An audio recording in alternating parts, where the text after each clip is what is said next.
Ladies and gentlemen, welcome back to another episode of Cinema Buckets. Today, we have a special guest, an actor who starred in the 1987 classic horror film The Lost Boys, the vampire hunter himself.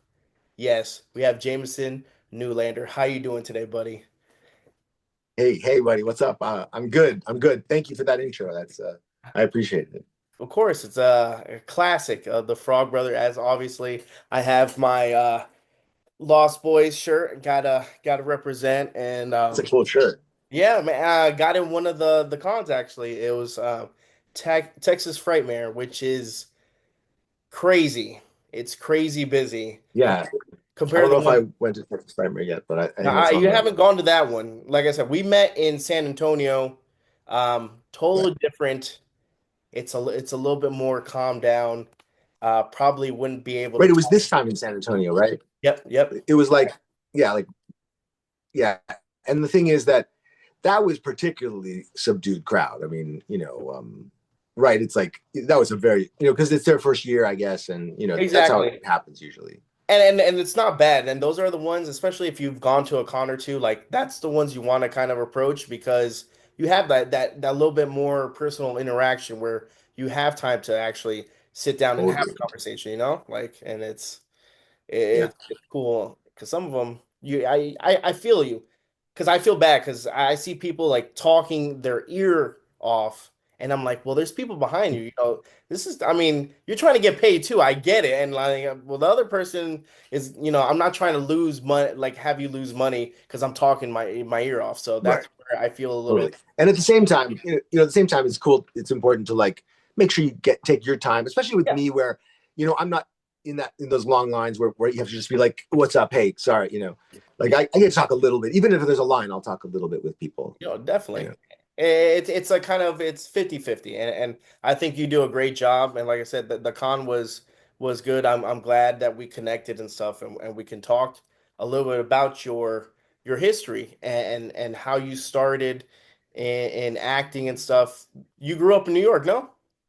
you know what? I actually grew up in L.A., but Okay. I moved to New York. I went to NYU for college, and then I just stayed. I stayed until I was 30, basically.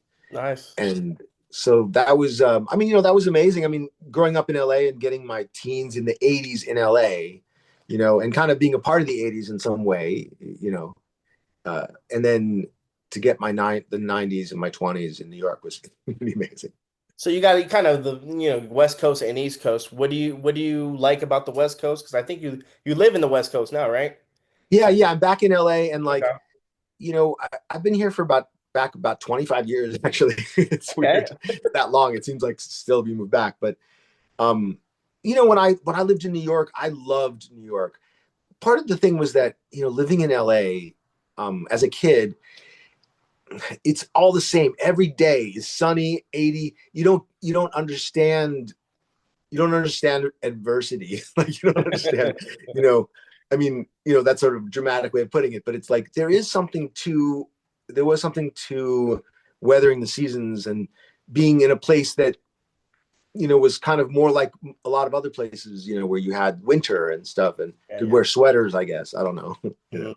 And obviously, different experiences, right? LA compared to New York. Yeah. Um, Now, when you went to New York and growing up, was there anyone that you kind of looked up to as actor wise? Was it always something that you wanted to do, or was it something that kind of fell upon you later in your years?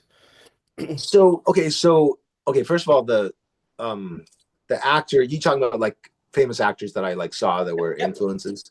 Yeah, I would say that Dustin Hoffman was a big influence for me, just because like I could relate to him. He was short, like nebbishy kind of guy potentially, but also had a lot of power. He had a lot of he could really get powerful, and so that was really inspiring. Pacino also, same kind of thing. He's short. He's 5'5" or something like that. And I saw Pacino in American Buffalo when I was like 12. I think I went to London with my mom, and we saw American Buffalo. Go to London and see American Buffalo. But Pacino was doing it, and so I didn't realize at the time like what an experience that was going to be. Like what a you know influential experience. So I got to see Pacino like pretty close up, Okay. really killing it, you know. And so I started really being inspired by those guys mostly, I think. Nice, nice, nice. And then it kind of just led you into this path. I mean, New York is the place to be, right? I mean, if Yeah.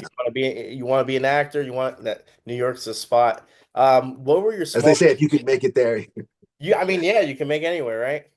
Yeah, So, but the thing is like the you know, I was already before I went to New York, you know, I did Lost Boys at 16. So I was like from by 14 I was already acting, you know, like auditioning and things like that.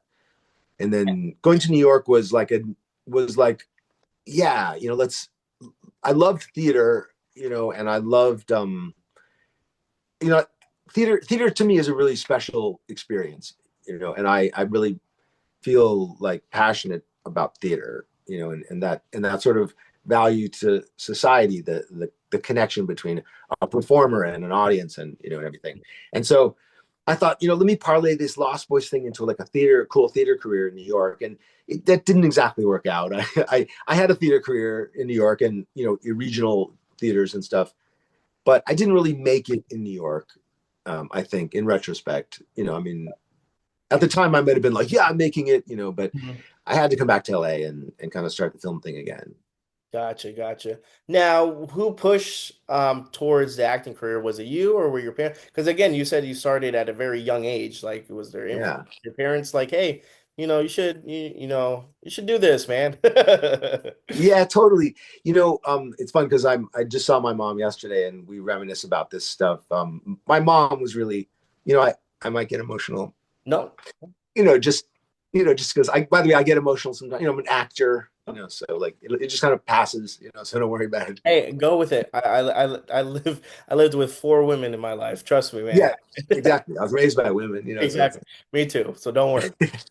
so so like my my mom my mom identified in me that I like to perform, and that not only did I like to perform, but I could take on characters pretty well Mhm. and stuff like that. And then I was a little awkward around 12, 13, you know, or like, you know, 10, 11, 12, 13. I was kind of awkward. Like I didn't know what to do with my hair. And I was like, sort of like, you know, I don't know, you know, I didn't know what to do. I was kind of, I think probably depressed, you know what I mean? Like how, and so then, I around around 13, 14, I really started to kind of turn into a teenager, and all of a sudden I was kind of good looking. You know, I was like, all right, you know, all these things that I thought were like absurd, you know, my straight hair and my, you know, pale skin, you know, or whatever at the time. I mean, it's sort of more olive now, but it's like anyway, getting off It's topic, good, but James. It's good, Jameson.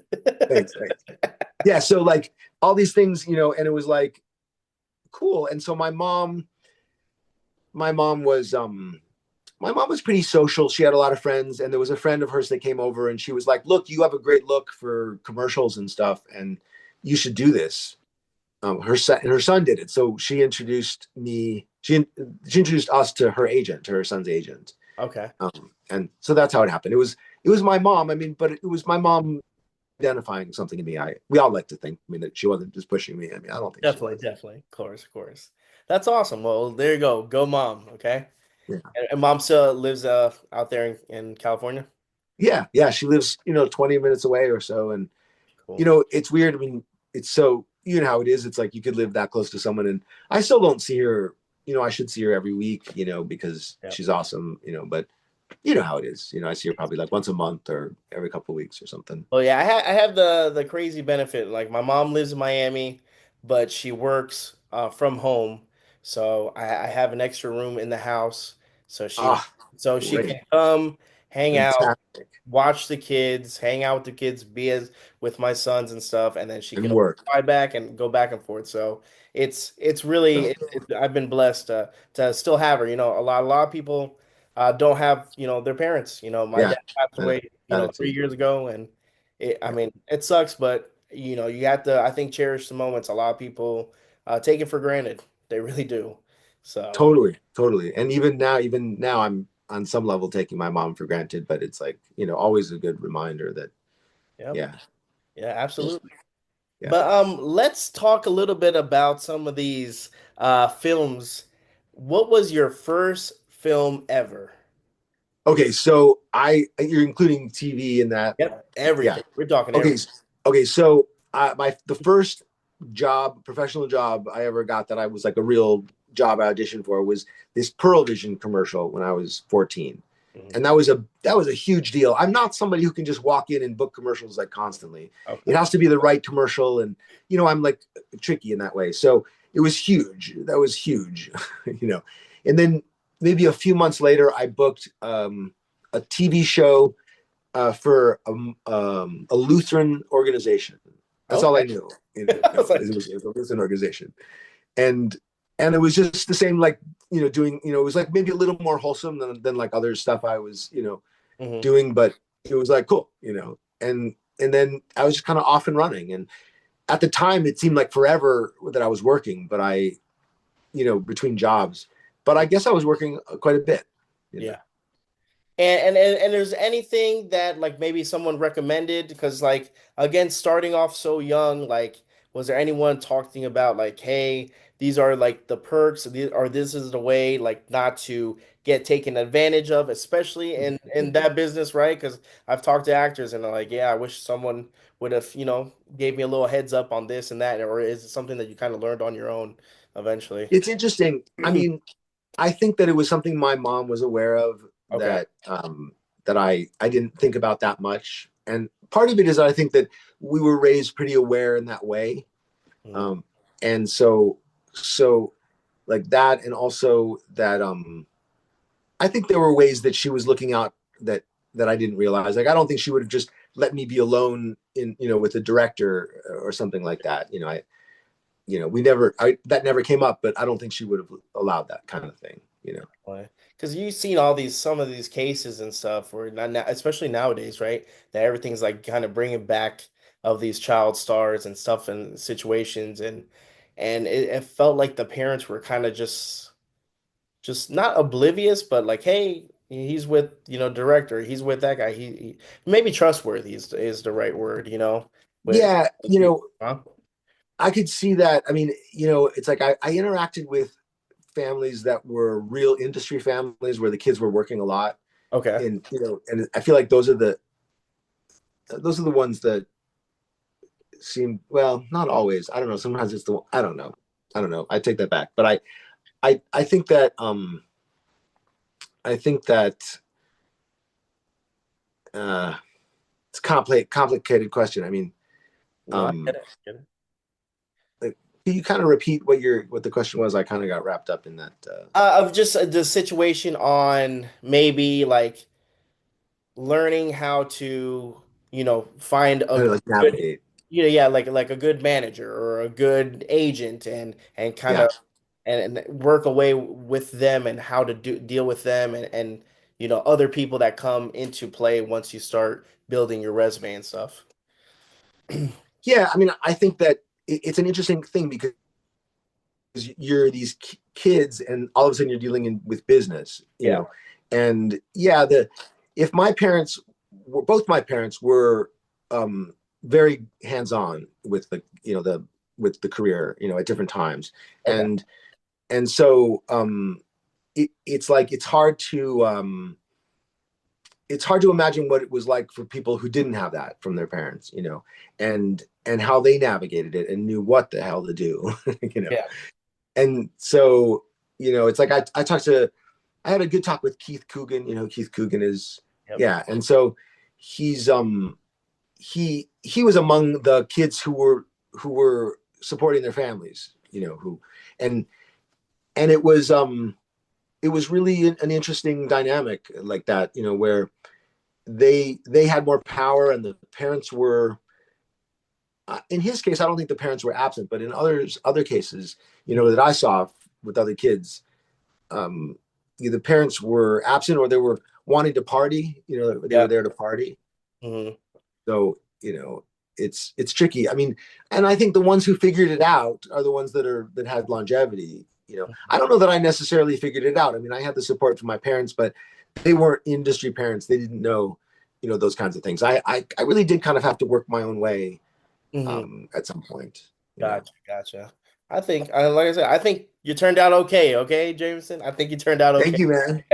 Thank you. Wait 1 second. There's a glass of water. I'm gonna grab a Go glass of water. drink the glass of water.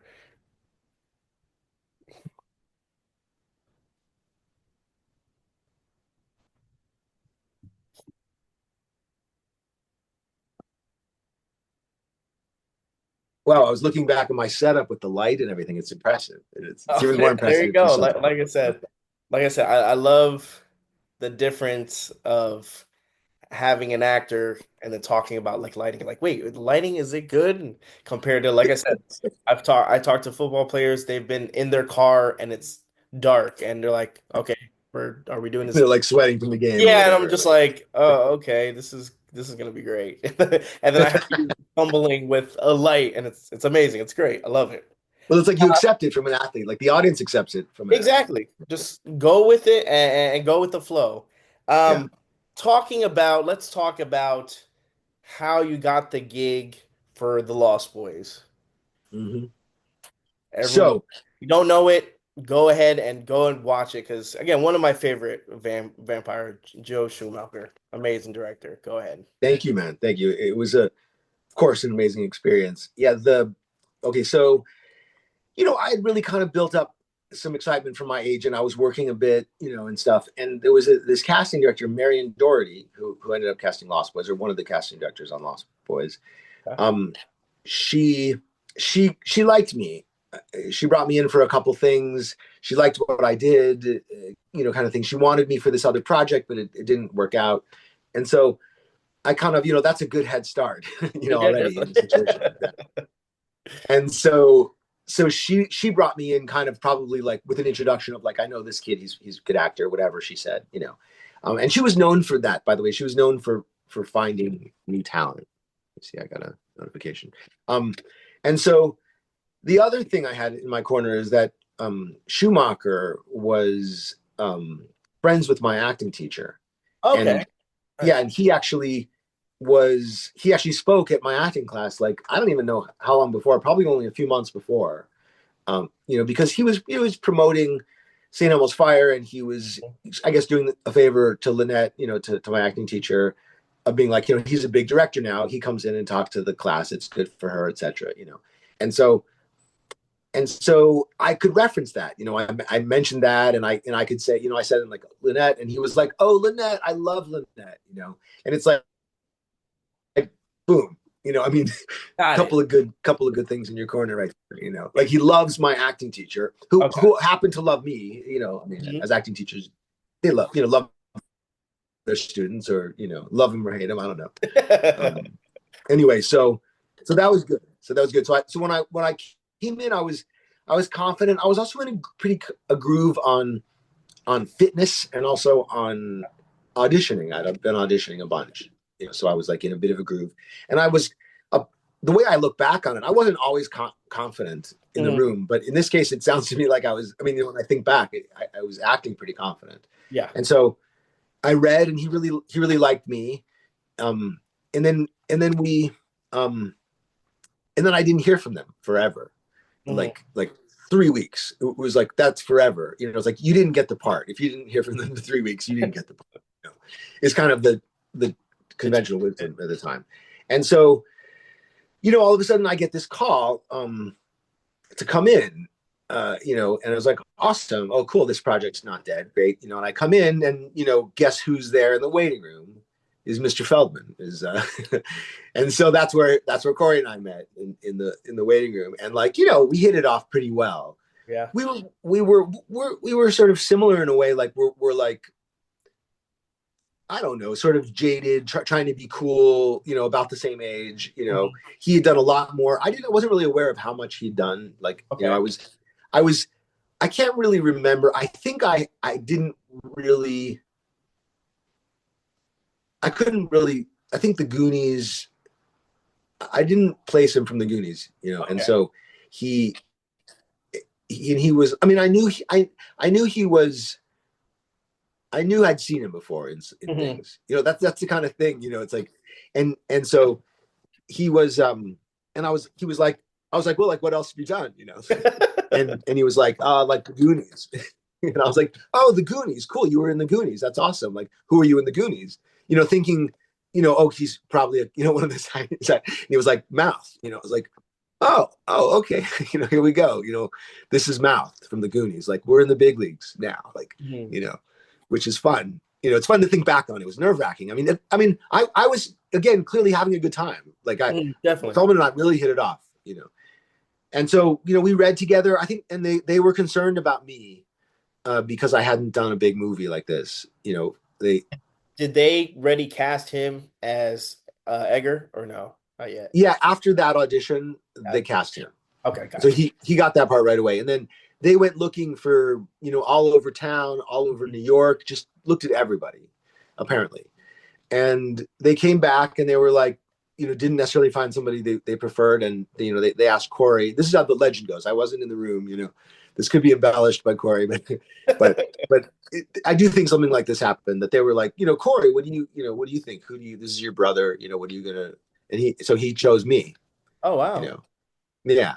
So obviously it's like, they're not going to just go with him if he chose some rando, but, they obviously liked me enough, they were concerned about me, but it's like that pushed it over the edge, kind of thing. So, That's awesome, man. so That's that was good. that it worked out in your Yeah. favor. How long did you Yeah. take to shoot? So we started shooting up in June up in Santa Cruz, Hmm. and I don't know if they were shooting before me, but our portion ended about a month later, something like that, Okay. or something. Maybe it was May to June, something like that. But it was about a month up in Santa Cruz, 3 weeks or a month up in Santa Cruz, and then Burbank Studios. So it was all summer basically that we filmed in summer of '86. Yeah. Nice, nice. Summer baby. So Who, yeah, who else did you gravitate towards while in production other than Corey? Was it the other Corey? I was like, yeah. yeah. The three of us were. I mean, they had other things. They were more social than me. Like they had a bigger social net than me. They were into all kinds of knew other people. But for that summer, me Mhm. and the two Corys, we hung out. It seems like every day. Definitely multiple times a week we were hanging out, which was amazing. Like on set, off set. When we had that break between Santa Cruz um and the soundstage and stuff. It was like they were building like the Poganip. They were building Grandpa's house on the soundstage and everything like that. And so that summer we just hung out. We just hung out. Like I had a pretty new girlfriend. It was my first girlfriend. Mhm. I think it was Feldman's first girlfriend, or maybe his first serious girlfriend. Mhm. And Haim was dating Alyssa Milano, Yeah, and so we all hung out. It was amazing. that's cool. That's real. Yeah. And it's And always also, I mean, I also Jason Patrick also. I spent a lot of time with Jason Patrick because we were in scenes together, and he Mhm. was really like a big brother to me. He still is kind of like a big brother, actually. Yeah. That's awesome, especially those Yeah, like especially I talk to Billy a lot. Billy, I always every time I see yeah, him, like he's just so open and so down to earth. And like I say, Patrick as well, but more Billy. Billy was pretty cool. Now, when you guys yeah. are, you know, Billy's great. what's the main thing about um building on a movie? Like, is it the camaraderie with your coworkers? Is that what makes that movie magic? Is just that connection and that closeness? So, so I do think that's a part of it, and Okay. I do think that was also intentional on Joel's part. Hmm. It seems like I froze a little bit there. Did you catch No, that? you're good. You're good. It's Um, probably mine. I It's should put a probably mine. little here.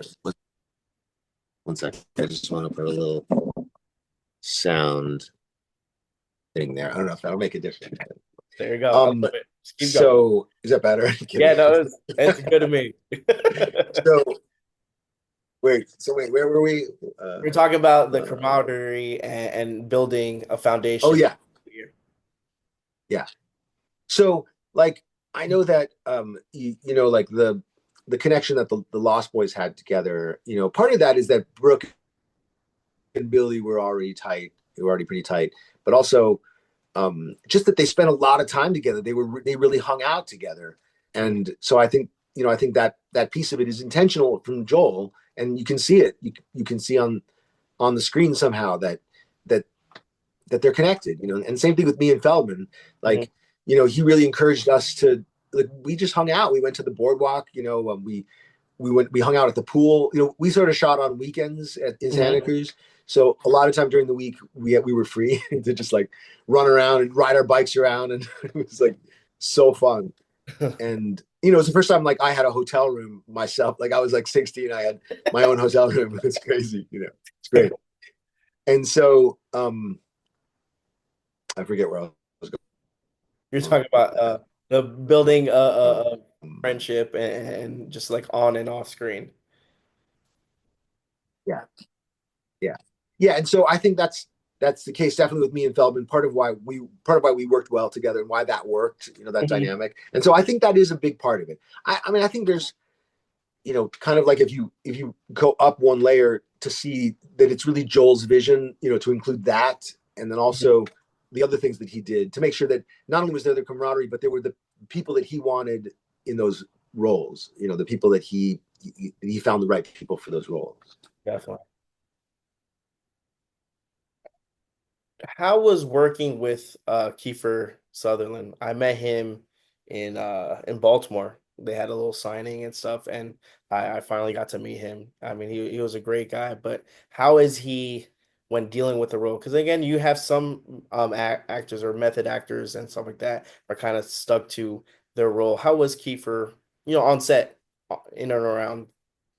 Sadly, I didn't get to interact with Kiefer that much on set.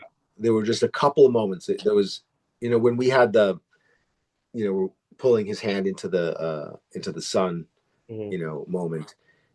That one, and I'm not even sure if, like where he's like, "You're dead meat." I don't even know if we were there for But that. there, So um, I didn't see him, and then I also saw him off set. Like talking to the special effects guys and being Mhm. like that bald guy. Like, I want to bite that guy's head. So like, you see that happen like that. Right. I got to see him describe that to the. That's awesome. Yeah, it's great. That's So cool, and you can see yeah, it. and then I saw him in. Mhm. Wait, say, say, you know. So No, like, go ahead. I and it was great. It was awesome. Nice. How many locations did you guys shoot? So you mean in Santa Cruz, or do you include Santa Cruz as one location? Yep, just in general. Yep. Yeah, so we shot in Santa Cruz. We shot the cave was in Palos Verdes, which is Okay. like a little below LA, a little south of LA. And then we shot in LA, and there was one other spot. Oh yeah, the bridge, but I wasn't there for that. But the bridge is in Santa Clarita, Okay. Okay. which is also near LA, a little north of LA. Um, so yeah, I think it was just four. I mean, in Santa Cruz there were multiple ones. Mhm. There's like 12 or 13 main locations there. And I think you made a pamphlet. I know you talked about it in San Antonio, and you showed me the pamphlet. The pamphlet was awesome. Do you have that pamphlet by any chance? Because You that was know what? It's funny you said if I had it. I didn't. I gave away my last one at the con toward the end, and I was just like, take this one, and I was like, I should have kept it, but I keep meaning to print more, and you I'm do. gonna print more because tomorrow night I'm doing a thing where I should bring some along, and so it's yeah, it was cool. You liked it? No, I loved it. I was like, man, this is some good shit. So explain to the viewers, because they don't know what the hell I'm talking about the brochure you made. Yeah. So it's like I've been to Santa Cruz a bunch, and one of the reasons I went up to Santa Cruz was that or I started going up to Santa Cruz, is that I realized that a lot of people at conventions were saying like, "Hey, I went to Santa Cruz and like it was cool," but there wasn't, I talked to Joe, or at the comic book store, and and it's like they didn't really know where to go, and they hit some other places, but it seemed like it could be curated a little better. And Definitely. so, and I thought, I only have so much power to do that, but I can do it incrementally. So, I've been doing this show, the Lost Locations Seen that too. show. And then I was like, you know what? I should have a map. If I'm up there, I know where the locations are. I should have a map. And so at least you can get this map. And there isn't anything, as far as I know, there isn't anything like that. And I think part of it is that you can't really have like a Lost Boys, you can't really have branding, Lost Boys branding on it generally. Mhm. I can get away with it a little bit as an actor because I signed pictures, from it Mhm. and stuff. So, but that's why it's like not like doesn't have like, I think it doesn't even say Lost Boys on the front. I think it says Santa Cruz filming. Anyway, so little it's a little tricky, which is why I think there isn't one, but I can kind of fly under the radar a little bit, I mean, like, because I have sort of, at conventions we're signing pictures from the movie and it's cool. It's part of the deal. Yeah, yeah, definitely. Which, like I said, I love that idea of the brochure. So like the next con, you should definitely bring it because that's like I said, there's people that go and visit. I mean, I would love to see the spots too. I mean, I mean they have Full House, they have other spots where they have, you Right. know, tours and stuff. Why not the Lost Boys? So Yeah, that's a good reminder that I'm gonna update it a little bit and then print it out for this event I'm doing tomorrow night in San definitely. Diego. What's the oh, is that the one where what's his name's gonna be there too? The guy who sings um the song, right?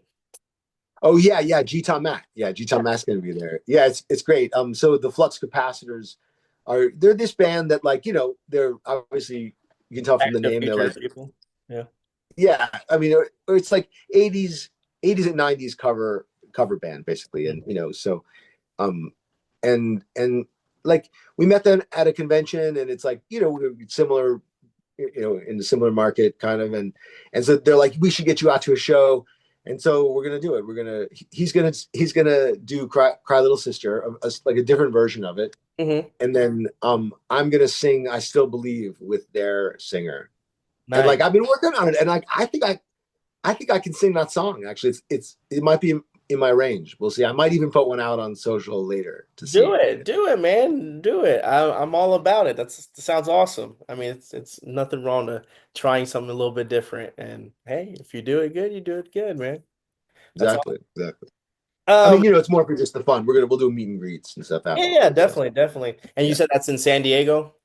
yeah. It's in San Diego. It's like I can't remember where I should be able to pull that up, but it's easy enough. They're the Flux Capacitors, and it's tomorrow night, Wednesday night in San Diego. It's probably near Comic Con because it's sort of associated with Oh, Comic Con. okay, that makes sense. I'll probably, if anything, I'll get the information for you. So when I post a video, I can put in the link so they can Yeah, dig it. watch it. Awesome. Yeah, yeah, definitely. Now, talking about uh the Lost Boys, what is to you your favorite scene and what's your favorite line from the movie and why? Okay, so my favorite scene, my favorite, well, there's a lot of fun scenes, but I think that my favorite scene is really the comic book store. Hmm. I can't picture which one. There's like a couple of them, right? And so, um, or a few of them really, but those are those were so fun. I mean, in retrospect, it was a lot of pressure, but it was, again, part of like what you're talking about what makes it work is that they made it fun. They made it, you want to have people, kids playing, we're playing, we're having fun, we're very serious about these characters, but we're enjoying it. It comes across, I think in theater and film and stuff. So that was just amazing, and I think my favorite line that I do, or that in general. In general, we'll do Lost with and then just in general. I mean, what I mean is of my lines. Yep, yep. So I think I like there's our number on the back. Think of it more as a survival manual. There's a number on the back. Pray you never need to call it. I remember at the time enjoying it so much. You could almost see how much I'm enjoying it. Like it's just like, Schumacher was like wanted us to be like Chuck Norris, and like Charles Bronson, Yeah, yeah. and so it's like that's what we were trying to be. It's like Awesome. tough like that, like serious and tough, like no comedy. We weren't playing the comedy. I wasn't playing the comedy, and it's like that line is just so serious, and it's like he looks down and then he looks up, and I'm like right with him. Yeah. So I like that. Nice. Now when getting into character, when you get, the script and you get your character, how do you prepare what strategies do you use to get into character like that? Um, okay, so there's there's all kinds of different things that I do. It's funny, I was just thinking about this morning because I read, do you remember that? You heard that story about Olivier and Hoffman, Yes. where on Marathon Man, right? I mean, should I tell it so we know Yeah, go ahead. that Yeah. Hoffman is like, Hoffman is like, hasn't slept for 4 days and, you know, is like, all like, my God, my God, what's going on? And Hoffman, Hoffman says, for the part, right? I'm being tortured, so like he was like, my boy, you should really try acting. It's much easier, you know. And so like I was thinking about that, and I was thinking how it it's almost like it divides us, us actors into like, are you a this actor or are you a that actor? It's like, are you the actor that's going to stay up all night, or are you the actor that's going to, you know, take a more kind of outward in approach, Okay.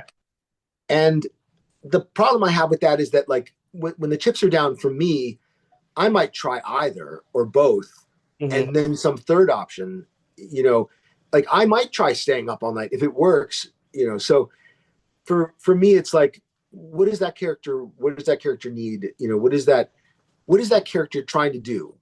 You Okay. know, and I think that's I think that's probably to get at it. Your What are approach. they trying to What are they trying to do? What do they want overall? And in each scene, what are they trying to do? And a lot of choices come from that. You know, Mhm. um, I haven't really had to in for my film roles. I haven't really done a real character, like a broad character. I have on stage, Okay. and doing that kind of thing. You got to find that character somehow, and Mhm. so there's like gesture work that I might do. Find some gesture that seems in line with what the character's going through, and again, back to what they want, what they're trying to get. And so I would focus on that kind of thing. And what's my version of this? Like, so this is the role, but what's my version of it? Okay. Why is my version of it cool? Gotcha. Kind of thing. Okay. And and then of course learning the lines is I've at times been great at it, and times where I should have been better. I should have my lines down better.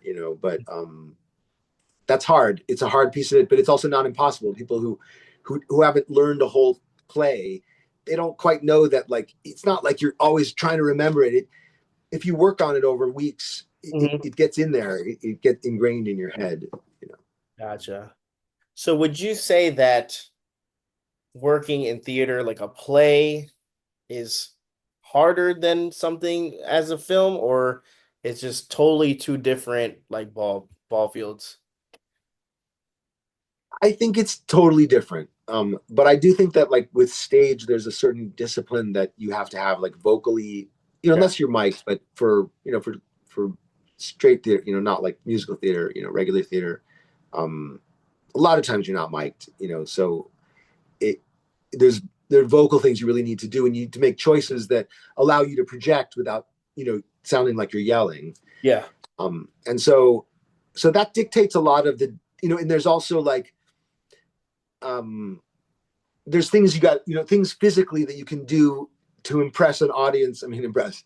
That's weird that I say it like that, but to make an impression of a Mhm. character on an audience, uh, you know, um, there are physical things you can do on stage that don't work on film at all, you know, Mhm. and vice versa. You know, the exciting thing about film is that it's so intimate, and it if you do it, in my opinion, if I do it right, in my opinion, and for right, I mean, if I'm not trying to be something, if I'm looking at that person across from me or who's ever in the scene, I'm really looking at them and I'm really saying what I'm saying to them in order to get a response that I want from them. You know, Mhm. that's to me, that's acting right. You know, for me, Gotcha. no judgment if people don't act that This way. You is know, but your right, personal opinion. Yeah. yeah, it's like to me that opens my eyes more. You know, if I look at my auditions, you know, the video that I send in for auditions, if I'm not engaged, I'll have my eye won't be as open, you know, Okay. and so I can be like, oh, I used to be like, oh, I need to open my eyes more, you know, so you gotta be seeming crazy, you know, but it's like it's really more that you just have to really look at the person and really need something from them, you know. Gotcha. Was it hard to fall into the Alan Frog character, or not really because of, like you said, from the outside, Joel Schumacher kind of, helping you guys out and making it fun? It kind of relieved pressure off of you. Yeah, I mean, for me, I loved acting. And Hmm. so this challenge of this thing where like this director who I, was impressed with and like, really wanted, was like respected. And this role that they chose me for because of my audition, meaning like they didn't think, okay, we want to get him, really far this way. It's like, no, they kind of knew what they wanted by seeing me from the audition. Hmm. And so it gave me some confidence. And then also the fun of being like, listen, I mean, it may have been part of why he said it that way, but you know, Schumacher, that he was like, it was fun to just be like, he's like, you guys are vampire killers. Like you're like, you're like Charles Bronson, he mentioned all these guys and it's like, it made it awesome, that piece of it. Cause it was like, you could, the license to just be tough, Hmm. to just be as tough as you possibly could be was great. It was so fun. Like, I mean, I never really thought about it that way, actually, that it's like, I was a kid who I was short. I didn't really, at some point I started trying to be tough because every kid, every boy, I think does, tries to be tough or, I think, I mean, like, or at least all the boys that I grew up with, it's like, we all tried to be tough when we Yeah. begin to being like preteens, and it's like, and so I was trying to be tough and everything, but nobody bought it really. Like, I wasn't intimidating, hardly at all. And so in this scenario, people bought it, you know, Hmm. people really allowed me to be tough and not be apologetic for it. I think that's part of why it was so fun. You know. That's always something always curious about that. It was just like character development and getting into that character. Oh, that and lines. I always thought like, man, so like you guys get a script, you highlight the lines, do you go over like, hey, this is what we're shooting for today, know those lines, or do you kind of go through the whole thing? Do you guys all read scripts together and then eventually like how did that work out? I mean, it depends on the production, and it depends Production. on the medium. If it's TV, you don't have any time for that kind Mhm. of thing. That's not true these days. They do, but TV is a little quicker than what used to be movies and stuff. And so um, it goes like this: you're really expected. Basically, I mean, you're expected to know your lines when you come to set, Gotcha. but you also get a little version of the script. Okay. The when you check in that day, the AD, the assistant director, the second assistant director, would like greet you and be like, "Here's your pages for today." And so while you're in makeup and things like that, you're looking at them and stuff. So you don't have to be like, "Oh my god, I don't know, I Yeah. got to sneak looks." Everybody's brushing up on their lines. If they have things. Even I, who was it? Was it Alicia Silverstone? Someone like that. And she was saying people always come to set, know all their lines, and she's like, I didn't like to spend my time at night learning lines, so I would just learn them that day, in makeup. And it's like, whatever works, like, Yeah, you know. I feel like it's almost like a person who is a procrastinator and doesn't do a project till the night of. Some people are masters at doing that night. Some people take time and they like to get. I'm one that before like 20 minutes before I'm doing the project, so it works out. Yeah, You know, that's mostly how I am. That yeah, there are times, right, where you get to know how something works, and you're like, you know what, it's really going to work better if I if I plan ahead. just yeah. There's certain. So, with acting, I'm more in the first category. I'm more in that category. Like, I hear people talk about like read the script. There's like this thing going around from the guy from White Lotus. Mhm. Like read the script like 250 times. Like, I can't even read it twice. Like, that's not, maybe that's an exaggeration, but it's like, I can't read the script that many times. I don't know, So, like, even, I mean, granted I was a teenager, but even Lost Boys, like, I thought I was someone who would read scripts, but I couldn't keep up. They were always changing things, and you got to keep reading them. And and then someone was like, so and so knows about the vampires, and then they're like, and of course, Grandpa. And I was like, yeah, I mean, Exactly. of course, kind of thing. So that actually has gotten in my way sometimes, but other times I think it's helped me be more, hip, hip shot, hip shooting. Yeah, that's right. No, that's good. Yeah.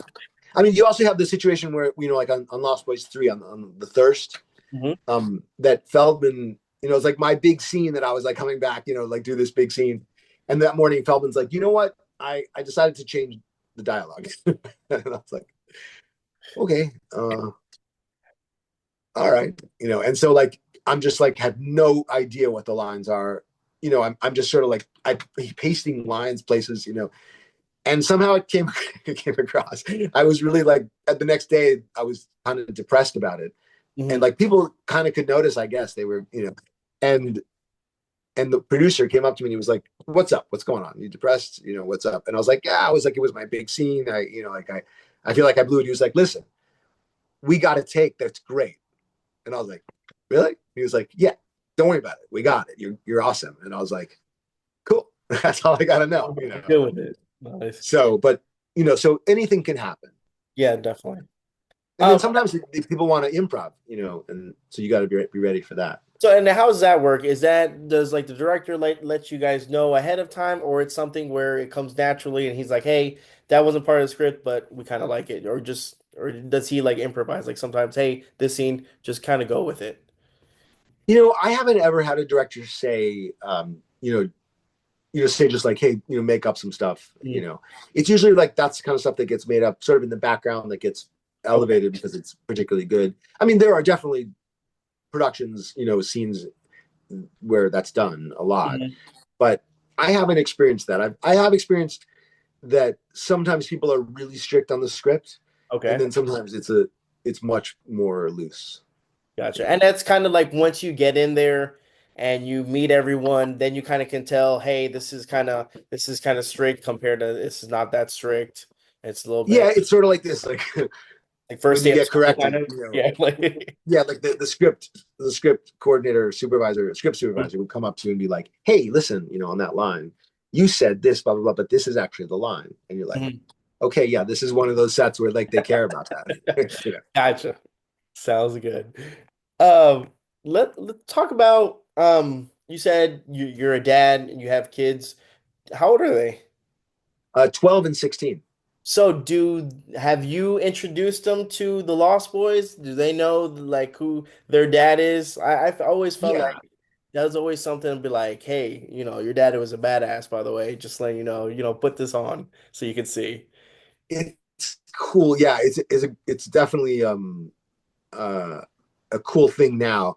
Mhm. There was a long time where they didn't care, and there was even some backlash of like, dad. I mean, even though they adore me, but I'm still dad. Yeah, And yeah. so um they're like, now, well, one of the first things that happened was like, my kid, my 16-year-old, maybe when he was 15, or somewhere between 15 and 16, he one of his friends was like, your dad is hot.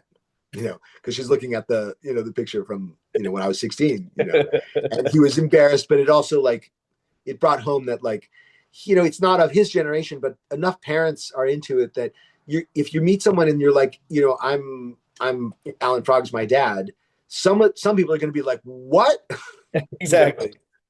So that's pretty cool. And my younger one, Ozzy, is he's a little more like effusive, like he's a little more loving, like outwardly loving. They're both very Mhm. loving, very sweet boys, but Ozzy is just more sort of outwardly loving, and he likes it. He enjoys it, and they give me a hard time about it all the time. But and the other thing too is this summer they're like sleeping it during the day and Uh-oh. like staying up all night. They're not partying. I mean, they are kind of partying, but just them at home, Yeah. like watching stuff and all night long. And so Teenagers. at one point, I was like, I Teenagers. said, "What's that?" As Your teenagers, man, kids do that's that. how they Yeah, are. right, exactly. And so, it's somewhat new, to me, And so, I said to Nathan, I was like, "You're basically sleeping all night. I mean, sleeping all day and partying, and staying up all night." And he was like, "Look, you did a whole movie about this, so I don't want to hear it." I love it. They Yeah, use that against you. It's amazing. exactly. Anything. It's great, Yeah. great how they do that. Let's talk about, all right, let's, the Lost Boys, right? You had that. Um, Now you did a couple other films after that, The Lost Boys. You have what, The Lost Boys, The Tribe, and The Lost Boys, The Thirst and stuff. Um, Yeah. did you ever in your wildest dreams ever think that you would go into a sequel and make it a trilogy with just you and Corey? You know what? I mean, Really? they at the time when we were filming it, certainly not. I felt like maybe he would even jinx it to like even hope for such a thing. Mhm. But when it was really good and they were really into it, they were talking sequel from the beginning. Okay. From like I can remember I had lunch with I think I just had lunch with Joel one time. He took me to lunch and he was just telling me about how they're really excited. They want to bring the Frog Brothers back and Sam and you know and then I didn't hear anything about it, and I was like, whatever, I guess, that sucks, and then so it was 2005, I think, or 2004 that they started talking about the tribe, Mm. right? So at that point, it was like it was so past, past its groove, past its prime, that it seemed like cool, cool and everything, like, lame that they Mm. dropped the ball for this long, but whatever. And Yeah. then the movie was, underwhelming. I mean, I guess your question was more like about, did I imagine that to be the case? But, Yeah, not yeah. necessarily the details of that. But, it's a good movie. I mean, I still think the movie itself is a fine movie, and the Mm. actors did, I think, a fine job. It's just, I think it's not what the fans wanted. I think the fans wanted us, all of Mm. us, Yeah, or some of us that they could get. the original cast. You did a couple other films after too. You did The Blob, uh, Yeah, the remake. I remember watching the original one. Big fan of it. yeah. When you're on different sets, right, and you're doing these productions and stuff, um, do they all almost feel kind of similar, or it's like totally different environment for most of the part? Huh. I would say, I mean, certainly between Lost Boys and The Blob, it was Mhm. pretty different. Um, but it was also because I wasn't really in the inner circle on The Blob the way I Mhm. was in Lost Yeah. Boys. Like I don't know what, like, maybe Shawnee and Kevin and the other cats, maybe they were the ones who were like, really doing it, and Chuck, together. Maybe they had a similar kind of thing. Maybe it's always similar at the top. Mhm. For me, it was more of like it was a gig. It was cool. It was neat to kind of follow up Lost Boys with something. It wasn't as big as Lost Boys, but it was like it was cool. It was great to be on set. It was great to be highly regarded by Chuck Russell, at the time. So Nice. Is there any project that that you were maybe working on or there was talks of and it never fell through that you wish oh you would yeah, have done? yeah, There's a yeah. few. I think the big one for me, as I look back on it, is I was gonna play Buster Keaton in something Oh. like it was like after college, and I had a new agent out here in LA, and and he was like, could you play Buster Keaton? And I was like, I don't know. Let me look into it. I have no idea, who Buster Keaton is.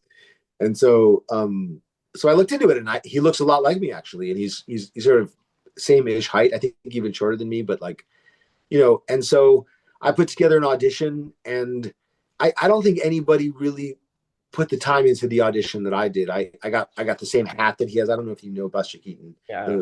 that like pork pie hat. Like I created a out of I found another hat and sort of like figured out how to make it look like that. And Oh I did wow. that, and I really dressed like him, even with makeup and even like mascara and stuff. And they just loved it. They it just totally sold them, but they couldn't get funding. And it was like they needed a bigger star. Really, I didn't know that at the time. Like if I knew that at the time, I might have really tried to like pound the pavement and help them get it made. Because I was poised to be a bigger star. I just wasn't yet. So it was like it, so that one hurts in the sense that it would have been really cool. It would have been a departure from the Frog Brothers, but it in a way that I don't know, that was like dramatic and cool and historical.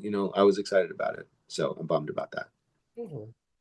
Um, now thinking about, your career, if there was an up and coming or maybe like an actor at, a certain age, 14, 15, or even now, actors, trying to make it to the top, what would be your best advice to give to them?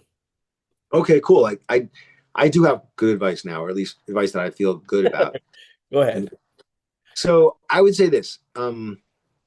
Number one, the people that you're working with at the beginning, be good to them, support, people that you might do a play with at the beginning where you're, trying to find an agent and nobody's done anything and everybody's just sort of, like avoid being too competitive. A little competition is great, but Mhm. avoid being too competitive. It can really kill a lot of things. It can kill relationships, and really, what you need is to build all of that. You need to go support people if they're in a play, if they do in a movie, or if they're doing a TV show. Try and catch it. Try and call them up. Or like reach out to them. That kind of thing. That sort of genuine networking where it's really about what I call the George Clooney method. Even though he's going to like send me like a cease and Yeah, desist it's gonna to be like talk about it, but because he didn't say this, or anything. But I watched him on the red carpet Mhm. one year, and he was just so chill, so freaking like at ease and funny, and I was like, he's at a party. That's all it is. He's taking the perspective. I mean, again, whether what's in his head, I have no idea. But to me, he was like, this is a party. And I'm talking to this person and I'm talking to that person and the camera's another person and, like that. And I think that in general, that sort of attitude of being positive and fun, looking for fun and looking for connection with people, I think is really, what do you call that? Contagious and, that's what you need to do. I think that's my strong advice. Nice. And of course, I'll also say that like um, don't decide that something's not possible because that's not you don't have the power to do that. You don't have the prediction power to decide that something's not possible. If you think something's not possible, like think about why you think that and how important it is to you, and reminder to pursue things that are meaningful and not just not be influenced by that by the negative side of things. I mean, you still have to be, to an extent, but like those are my two pieces of advice. Nice. That's awesome, man. I appreciate that. Hopefully anyone that's listening will take that and run with it because I think those are good advice. Before I let you go, Jameson, I wanted to say it's been a pleasure to have you on. Loved hearing the Definitely. stories. Thank you for your time. I know time is of an essence and it's not something we can get back. So I do appreciate it a lot, man. And Totally. I loved the interview. I hope you did too. I enjoyed it. I enjoyed Yeah, I had a talking great about time. Lost Boys and just talking about your career. And you had still an amazing career. And hope to see you in one of these cons again, man, to run into each other. Totally. Totally, man. It was great to like, connect and you invited me to do this. And so I'm glad we actually made it happen, which is key. Yep. Yep. And so it was great. I had a great time. It was an awesome talk. I appreciate it. Thank you, buddy.